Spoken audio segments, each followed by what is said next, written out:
एक साल बीत चुका था। ढोलकपुर वापस शांत था। गांव के लोग फिर से खुशी से जीने लगे थे। हर पूर्णिमा को लोग एक दिया जलाकर ठुन ठुन ठुन साहुर को याद करते थे। पर एक रात कुछ ऐसा हुआ जो फिर से सब कुछ बदल के रख दिया। लाशें फिर से मिलने लगी। हर 2 दिन बाद किसी न किसी के घर के सामने एक कटी हुई लाश पड़ी होती। गांव फिर से कांप उठा। एक दिन सब लोग महाराज के पास पहुंचते हैं और रो रो कर गांव की घटनाओं के बारे में बताते हैं। रात को महाराज 2 सेनापतियों से कहते हैं, जाओ और खोजो इस कांड के पीछे कौन है। लेकिन सुबह सिर्फ उनकी लाशें लौट कर आईं। एक का सिर था ही नहीं, दूसरे के पैर कट चुके थे।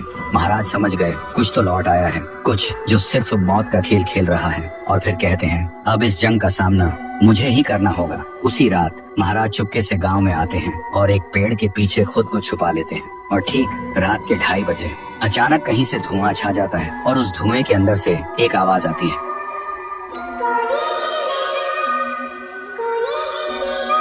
और फिर धुएं के बीच से निकलती है एक गुड़िया, गोल आंखें, एक बेजान सी मुस्कान, लेकिन चेहरा मौत का पैगाम।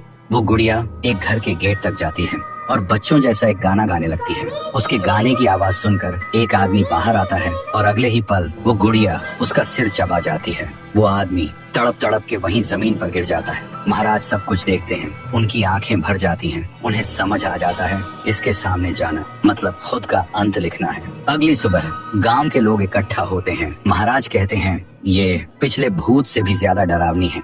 इसे सिर्फ वही हरा सकता है जो मौत को पहले ही हरा चुका है। और फिर एक पूर्णिमा की रात सब लोग दिया जलाकर पुकारते हैं, आप वापस आइए, आपके बिना ये गांव जिंदा तो है पर जीने जैसा नहीं। तभी एक आवाज गूंजती है और उसी देह की आग से एक जलता हुआ पेड़ बनने लगता है और उसी पेड़ में से ठुन ठुन ठुन साहुर निकलता है। तभी फिर से वही धुआं छा जाता है और उसके साथ ही एक आवाज।